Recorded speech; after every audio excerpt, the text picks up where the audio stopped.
नमस्कार दोस्तों, स्वागत है आपका अपने YouTube चैनल बाय और बाय वीरेंद्र सर पर। दोस्तों, पिछले कुछ दिनों से घर में फंक्शन होने के कारण हम क्लासेस स्टार्ट नहीं कर पा रहे थे। अब मैं कोशिश करूँगा कि आपको नियमित रूप से क्लास दे सकूँ। दोस्तों, हमारे 29 लेसन हो चुके थे। 30वां लेसन राजस्थान बोर्ड ने अपने सिलेबस से हटा दिया है। आज हम अपना 31वां लेसन मानव में युग्मक जनन के बारे में अध्ययन करेंगे। तो बात करें युग्मक जनन की,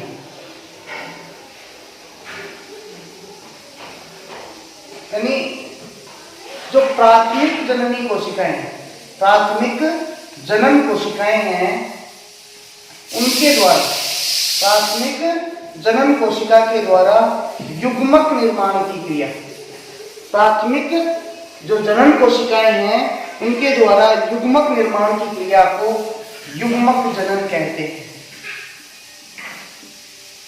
प्राथमिक जो जनन कोशिकाएं हैं उनके द्वारा युग्मक बनाने की क्रिया युग्मक जनन कहलाती है।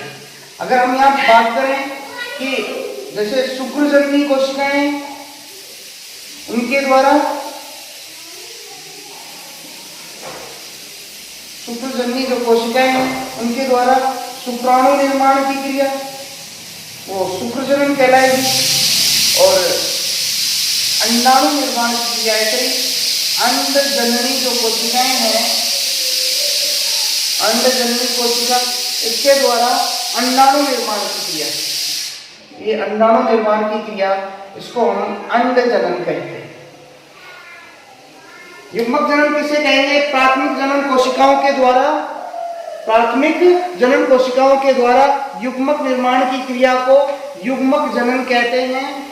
इसके अंतर्गत भाई वृषण की जो शुक्रजननी कोशिकाएं हैं उनके द्वारा शुक्राणु निर्माण की क्रिया शुक्रजनन कहलाती है, और अंडाशय की अंडजननी कोशिकाओं के द्वारा अंडाणु निर्माण की क्रिया को अंडजनन कहते हैं। मानव एक लिंगी प्राणी है। मानव कैसा प्राणी है भाई? एक लिंगी प्राणी है। मानव एक लिंगी प्राणी होता है, अर्थात नर एवं मादा जन्मांग अलग अलग प्राणियों के अंदर पाए जाते हैं। इसमें नर के द्वारा नर तो क्या बनाता है? नर शुक्राणु बनाता है, और मादा के द्वारा अंडाणु का निर्माण किया जाता है। नर के द्वारा शुक्राणु और मादा के द्वारा अंडाणु बनाए जाते हैं। गैमेटोजेनेसिस या शुक्र जनन क्रिया में जो द्विगुणित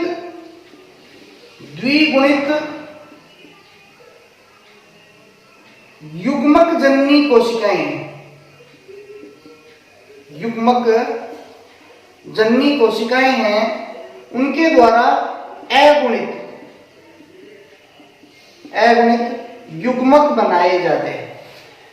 यानी युग्मक जनन प्रक्रिया में द्विगुणित युग्मक जननी कोशिकाएं, यहाँ पे युग्मक जननी कोशिकाएं शुक्रजननी कोशिकाएं और अंडजननी कोशिकाएं कहलाती हैं। यहाँ पे यानी द्विगुणित युग्मक जननी कोशिकाओं के द्वारा अगुणित 2n के द्वारा n प्रकार के क्या बनाए जाते हैं? युग्मक बनाए जाते हैं। अब हम बात करें शुक्र जनन की, इसकी शुक्र जनन की।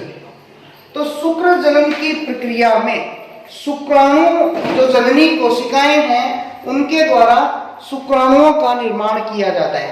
यहाँ पे शुक्राणु जननी कोशिकाएं क्या करती हैं? शुक्राणुओं का निर्माण करती हैं। इस प्रक्रिया को ही हम शुक्र जनन कहते हैं। मनुष्यों के अंदर मनुष्यों के नर में एक जोड़ी जो वृषण है वो श्रोणी क्षेत्र में या पश्च पादों के बीच, श्रोणी क्षेत्र में पश्च पादों के बीच एक जोड़ी वृषण पाए जाते हैं। एक जोड़ी वृषण पाए जाते हैं। वृषण के अंदर शुक्रजननी कोशिकाएं होती हैं, यानी वृषण है वो वृषण कोषों के अंदर पाए जाते हैं, और वृषणों में अनेक शुक्रजननी नलिकाएं होती हैं जिसकी भीतरी भित्ति में जनन कोशिकाएं और शर्टोली कोशिकाएं पाई जाती हैं। किसमें? शुक्र जनन जो नलिकाएं हैं, जैसे ये नलिका है, शुक्रजनन नलिका, इसकी ये जैसे भीतरी भित्ति है, इस भीतरी भित्ति के अंदर भाई जनन कोशिका और सर्टोली कोशिका पाई जाती है। जनन कोशिका और सर्टोली कोशिकाएं पाई जाती हैं। जनन कोशिकाओं के द्वारा शुक्राणु बनाए जाते हैं। जनन कोशिकाओं के द्वारा शुक्राणु बनाए जाते हैं, जबकि सर्टोली कोशिकाएं शुक्राणुओं को आलंबन एवं पोषण प्रदान करती हैं। आलंबन एवं पोषण प्रदान करती हैं। जनन कोशिकाएं हैं वो शुक्राणु बनाती हैं, जबकि ये सर्टोली कोशिकाएं हैं, इनके द्वारा शुक्राणुओं को पोषण एवं आलंबन प्रदान किया जाता है। शुक्रजनन जो नलिकाएं हैं, इनके बाहर की ओर, ये जो शुक्रजननी नलिकाएं हैं, इनके बाहर वाले क्षेत्र में लेडिंग कोशिकाएं पाई जाती हैं। कौन सी कोशिकाएं पाई जाती हैं? लेडिंग कोशिकाएं पाई जाती हैं। इनके द्वारा पुंजन या टेस्टोस्टेरोन हार्मोन का स्रावण किया जाता है। शुक्रजनन की प्रक्रिया है वो कहां पे संपन्न हो रही है? वृषणों के अंदर। और ये जो शुक्राणु निर्माण की क्रिया है वो यौनारंभ से आरंभ होकर के जीवन पर्यंत चलती रहती है। एक बार दोबारा से इसको समझते हैं। युग्मक जनन, प्राथमिक जनन कोशिकाओं के द्वारा युग्मक निर्माण की क्रिया युग्मक जनन कहलाती है। युग्मक जनन के अंदर शुक्रजननी कोशिकाओं के द्वारा शुक्राणु बनाए जाते हैं। इस प्रक्रिया को हम शुक्रजनन कहते हैं। अंडाशय की अंडजननी कोशिकाओं के द्वारा अंडाणु बनाए जाते हैं। इस प्रक्रिया को हम अंडजनन कहते हैं। मानव एक लिंगी प्राणी है, जिसमें नर के द्वारा शुक्राणु और मादा के द्वारा अंडाणु बनाए जाते हैं। युग्मक जनन या गैमेटोजेनेसिस प्रक्रिया के अंदर जो द्विगुणित युग्मक जननी कोशिकाएं हैं, उनके द्वारा अगुणित युग्मक बनाए जाते हैं। अगर हम शुक्रजनन की बात करें तो नर के अंदर एक जोड़ी वृषण श्रोणि क्षेत्र में पक्षपादों के बीच वृषण कोषों में पाए जाते हैं। इन वृषणों में अनेक शुक्रजननी नलिकाएं होती हैं। शुक्रजननी नलिकाओं की जो भीतरी परत होती है, उसमें जनन कोशिका और सर्टोली कोशिकाएं पाई जाती हैं। जनन कोशिकाओं के द्वारा शुक्राणु और सर्टोली कोशिकाओं के द्वारा बने हुए शुक्राणुओं को आलंबन एवं पोषण प्रदान किया जाता है। शुक्रजननी जो जनन नलिका है, इनकी जो बाहरी भित्ति है, इसके बाहरी परत होती है, उसमें लेडिंग कोशिकाएं पाई जाती हैं। लेडिंग कोशिकाओं के द्वारा पुंजन हार्मोन का स्रावण किया जाता है या टेस्टोस्टेरोन हार्मोन का स्रावण किया जाता है। अब हम बात करते हैं शुक्रजनन की प्रक्रिया। तो शुक्रजनन की प्रक्रिया को दो भागों में बांटा जाता है। शुक्रजनन की जो प्रक्रिया है, इसको दो भागों में बांटते हैं। एक भाग तो होता है जब स्पर्मेटिड या शुक्राणु पूर्वी का निर्माण होता है, शुक्राणु पूर्वी का निर्माण होता है। और दूसरी प्रक्रिया में स्पर्मेटिड से स्पर्म या शुक्राणु पूर्वी से शुक्राणु बनते हैं। शुक्राणु पूर्वी से क्या बनते हैं? शुक्राणु बनते हैं। तो दो प्रक्रियाएं हैं।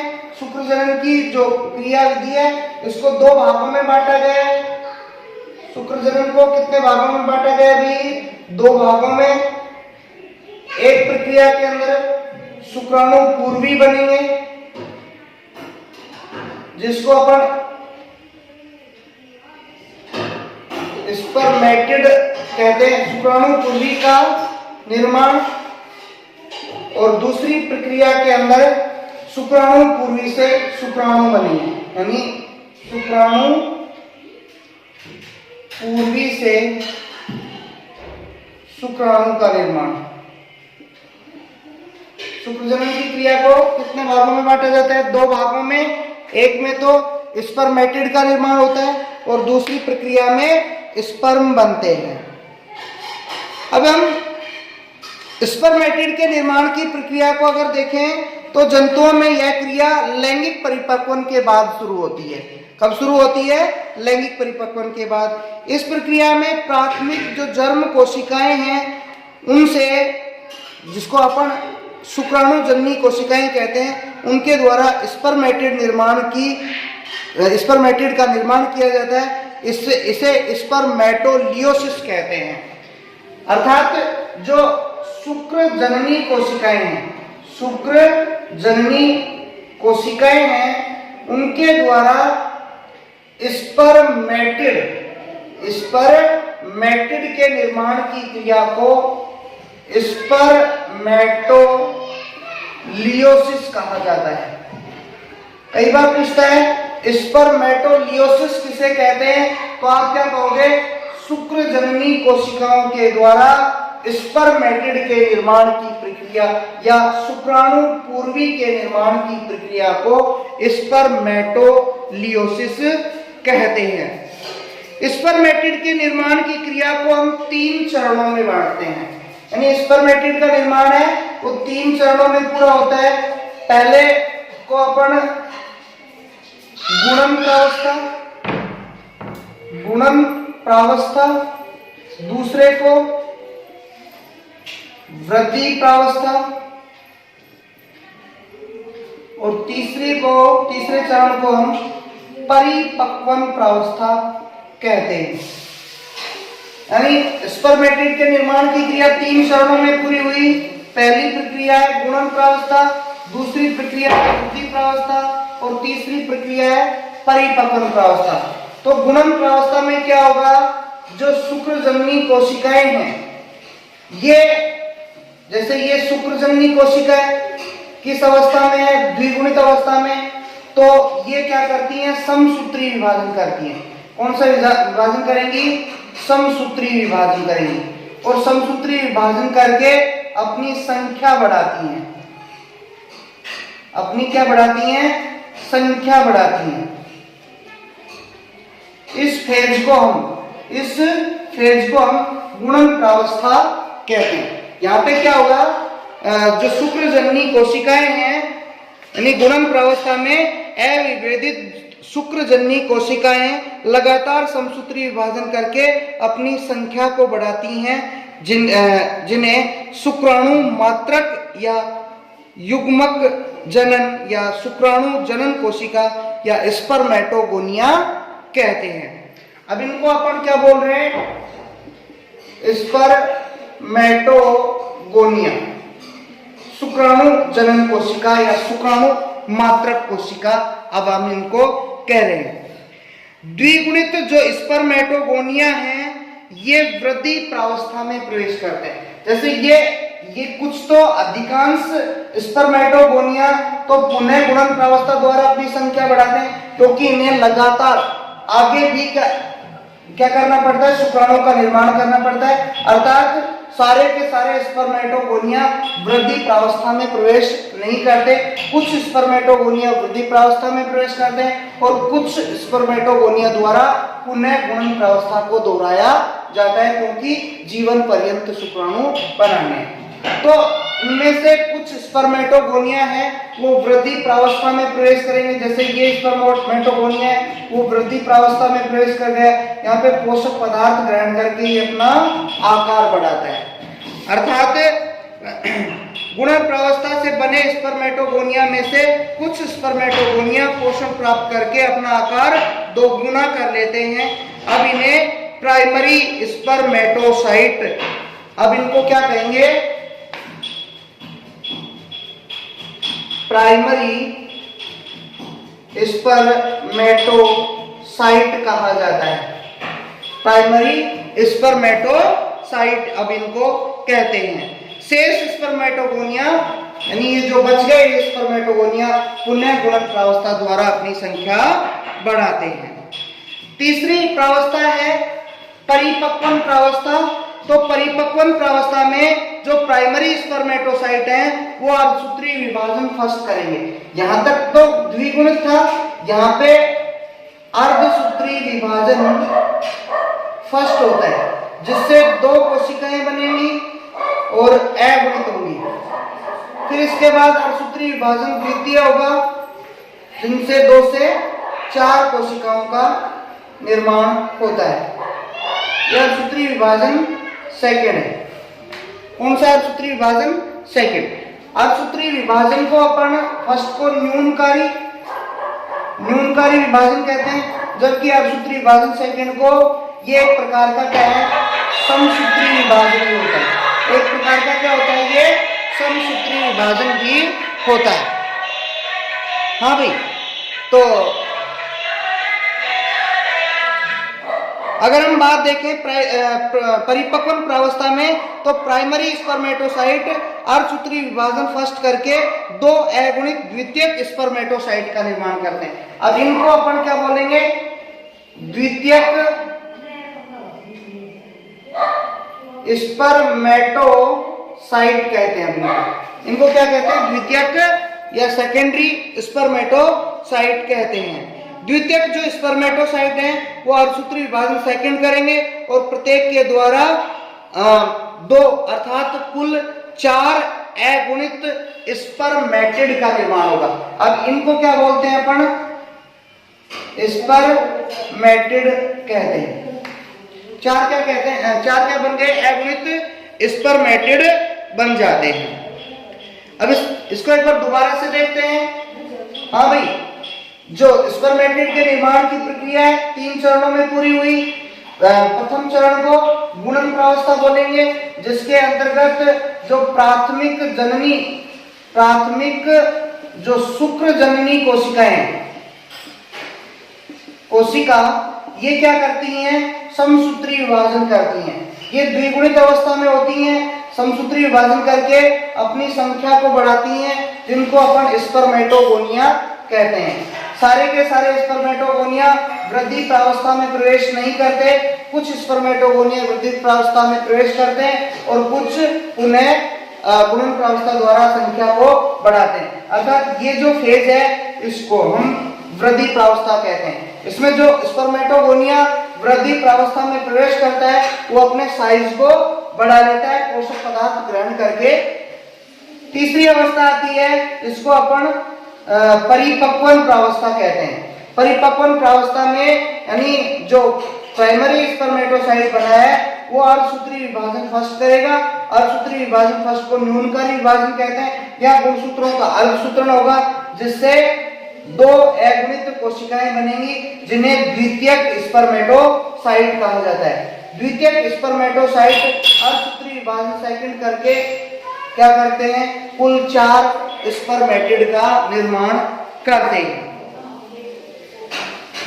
हाँ जी, शुक्र जनन में देखें तो स्पर्मेटिड में गुणसूत्रों की संख्या अगुणित होती है, लेकिन इसमें नर युग्मक की कार्य कुशलता नहीं होती, अतः स्पर्मेटिड को विभेदीकृत होना पड़ता है। स्पर्मेटिड से स्पर्म के निर्माण की क्रिया को शुक्र जनन या शुक्र कार्यांतरण या स्पर्मेटोलियोसिस कहते हैं। इस प्रक्रिया में स्पर्मेटिड के केंद्रक से केंद्रक द्रव निष्कासित हो जाता है, जिससे गुणसूत्र छोटे स्थान पर सीमित हो जाते हैं। केंद्रक में जो पदार्थ होता है वो व्यर्थ पदार्थ, जो एक तरीके से अनावश्यक पदार्थ होता है, उसको हटा दिया जाता है तथा केवल डीएनए शेष रहता है। केंद्रक अपना आकार बदलकर गोलाकार से लंबा संकरा हो जाता है। गोल्जी का शुक्राणु के एक्रोसोम यानी अग्र पिंडक का निर्माण करता है। यानी अगर हम देखें तो जैसे ये एक्रोसोम होता है शुक्राणु का, तो इसके एक्रोसोम का निर्माण गोल्जी काय करती है। गोल्जी काय किसका निर्माण करती है? शुक्राणु के एक्रोसोम का निर्माण करती है। एक्रोसोम भाग में हा एल्यूरोनिडेज एंजाइम पाया जाता है। इस भाग के अंदर हा एल्यूरोनिडेज एंजाइम पाया जाता है। ये एंजाइम अंडाणु की भित्ति को गलाने का काम करता है। स्पर्मेटिड में तारक काय दो नली आकार के तारक केंद्रों का निर्माण करती है जो एक दूसरे के समकोण पर स्थित होते हैं। शुक्राणु के समीप का तारक केंद्र समीपस्थ, यानी समीप का तो समीपस्थ तारक केंद्र और दूर वाला दूरस्थ तारक केंद्र कहलाता है। तारक केंद्र अक्षीय तंतु का निर्माण करते हैं, यानी इनके द्वारा ये अक्षीय तंतु जो बनता है उस अक्षीय तंतु का निर्माण तारक केंद्रों द्वारा किया जाता है। यानी ये अक्षीय जो तंतु बनता है, ये अक्षीय तंतु तारक केंद्र बनाते हैं। अक्षीय तंतु क्या बनाते हैं? तारक केंद्र बनाते हैं। तारक केंद्र अक्षीय तंतु का निर्माण करके शुक्राणु की पूंछ का प्रमुख भाग ये बनाने का काम करते हैं। पूंछ बनने के बाद पूंछ भाग में माइटोकॉन्ड्रिया अक्षीय तंतु के चारों ओर, यानी यहाँ पे जो माइटोकॉन्ड्रिया है इस तरह से व्यवस्थित हो जाते हैं और इसका ये मिडल पीस वाला भाग है वो बन जाता है। मिडल पीस वाला जो भाग है ये बन जाता है। इस भाग के अंदर केवल डीएनए रहता है। जो माइटोकॉन्ड्रिया हैं वो शुक्राणु को तैरने के लिए आवश्यक ऊर्जा प्रदान करते हैं। अब जो ये स्पर्मेटिड है वो स्पर्म में किस तरह से रूपांतरित होता है वो देखते हैं। हाँ जी,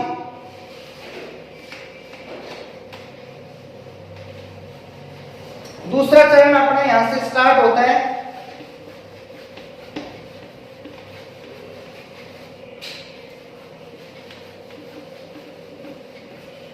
जिसके अंतर्गत शुक्राणु पूर्वी या स्पर्मेटिड से स्पर्म बनता है।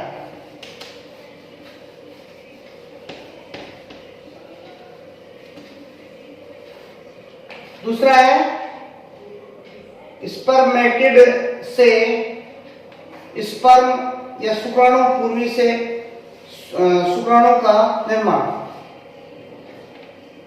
शुक्राणु पूर्वी से शुक्राणु का निर्माण।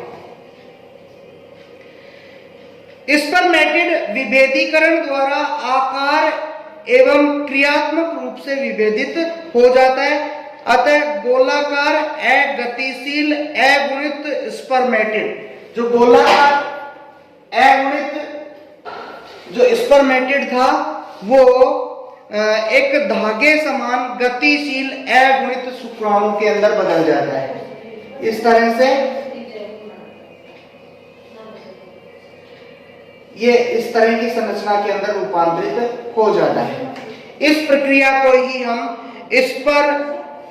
जो मेटोलियोसिस कहते हैं। स्पर्मेटिड का केंद्रक है, केंद्रक व गोल्जिकाय शुक्राणु के सिर भाग का निर्माण करते हैं। यानी ये शुक्राणु का जो सिर भाग है इसका निर्माण केंद्रक के द्वारा और गोल्जिकाय के द्वारा किया जाता है। गोल्जिकाय एक्रोसोम, गोल्जिकाय क्या बनाती है? एक्रोसोम, और ये वाला भाग केंद्रक बनाता है। तो सिर भाग का निर्माण कौन करता है? केंद्रक और गोल्जिकाय करता है। और मध्य भाग का निर्माण मध्य भाग में माइटोकॉन्ड्रिया पाए जाते हैं और माइटोकॉन्ड्रिया के द्वारा मध्य भाग का और दूरस्थ तारक केंद्र के द्वारा ये पूंछ का निर्माण। ये दूरस्थ तारक केंद्र है, ये पूंछ का निर्माण करता है और माइटोकॉन्ड्रिया है उनके द्वारा मध्य भाग का निर्माण किया जाता है। अब हम देखें शुक्र जनन में हार्मोनों की भूमिका को अगर देखें। हाँ भाई, शुक्र जनन के अंदर हार्मोनों की भूमिका, शुक्र जनन में हार्मोन की क्या क्या भूमिका है, तो अगर हम ये बात देखें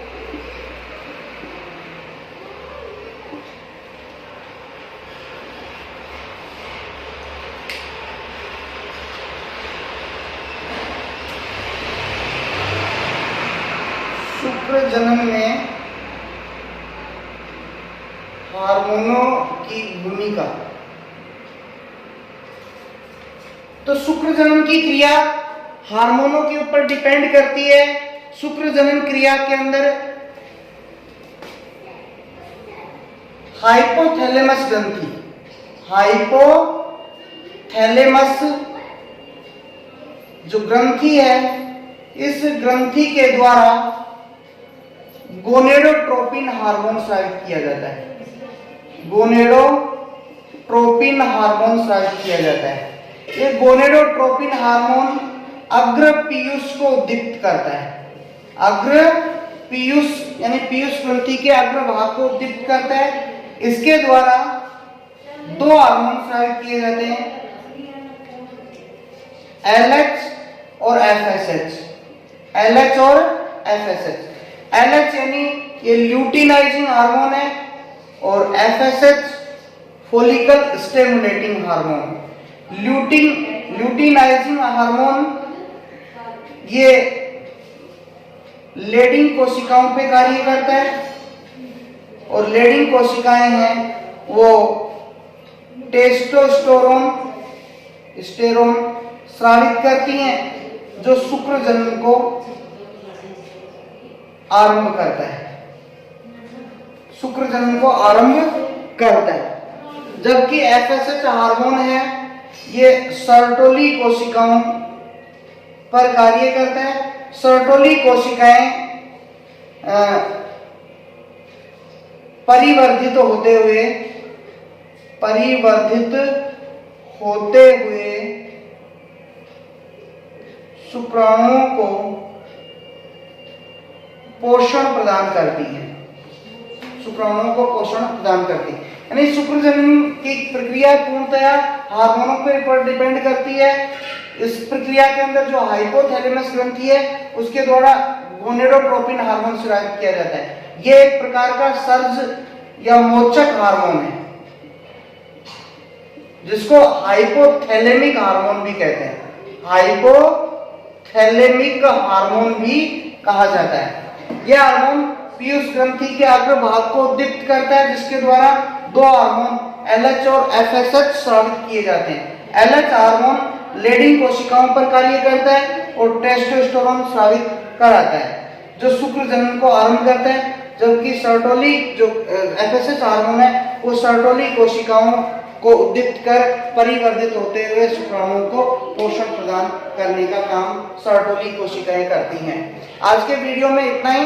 इस पार्ट के जो आगे के टॉपिक हैं उनके लिए हमारा नेक्स्ट वीडियो देखें। धन्यवाद।